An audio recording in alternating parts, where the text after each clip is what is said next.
Hello, everyone, and welcome to Esports Performance. I'm Zach playing Gazelles McNair, and gaming for me has always been an incredible opportunity for personal growth, particularly competitive gaming. I started out with Magic the Gathering and learned so much from being a judge and tournament organizer for almost 8 years, and diving into the world of esports has only further inspired me and enriched my life. Esports in particular sparked a passion for sport and performance psychology and how we can adapt those principles to best fit with esports to help people get the most from their gaming experiences.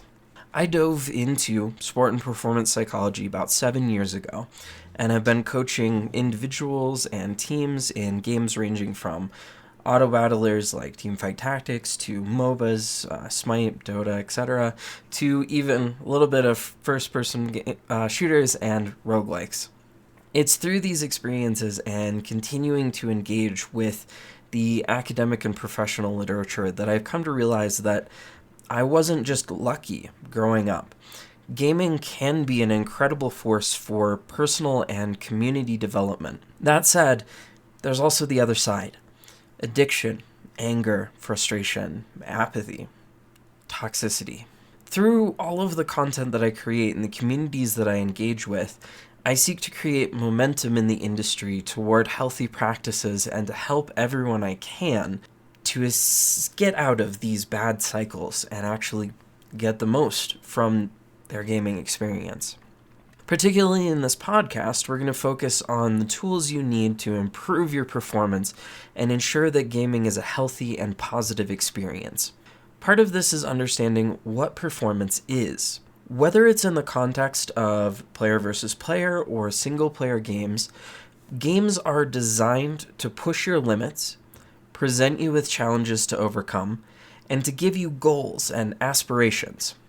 Performance is often misunderstood and seen through a narrow lens that limits long-term growth in the context of these goals and aspirations. So let's dispel those mysteries and really lay the foundation for long-term growth and improvement so you can know and become the gamer that you want to be.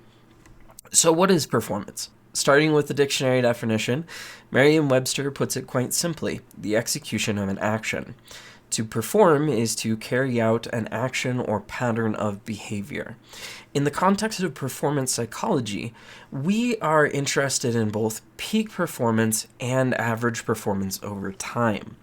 Peak performance is the best possible that you can achieve, your absolute ceiling, and what we strive for at major events. We want to really time this peak performance to coincide with those really, really important competitive moments. However, time introduces variance, and we can't always perform at our peak. It's not sustainable. Though we continue to push the ceiling, our primary focus is on consistency, your average performance over time. Every day will present new obstacles, new opportunities, and you'll have days of really high performance and days of very low performance. We want to close the gap between those two as much as possible because consistent performance is one of the most valuable assets that we can develop. Performance is easiest to consider in three parts: desired outcome, limitations, and action. So the desired outcome is what we use to define how we train, what we train, and how we measure progress over time. Our physical, mental, and environmental limitations, alongside our internal values and priorities, guide us in setting realistic expectations, timelines, and achievable goals while still pushing the boundaries of what we can accomplish.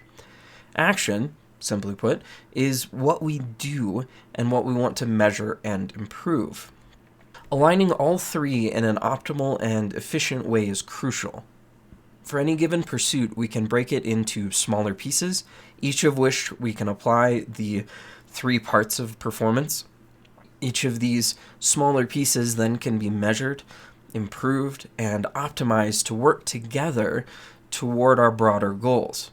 For instance, a rock climber might focus on building grip strength, practicing specific holds and endurance that he needs for a particular climb. A A MOBA player would focus on building individual mechanics for a specific meta for what you anticipate playing going into an event, and improving communication and coordination with teammates before you actually get there or before a competitive season.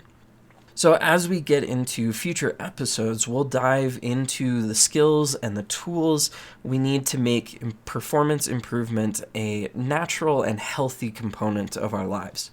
It's quite a landscape we get to cover, from the mountains of emotional turmoil to the foggy forests where adaptability and poise are crucial to survival, to the calm waters of self-reflection and development.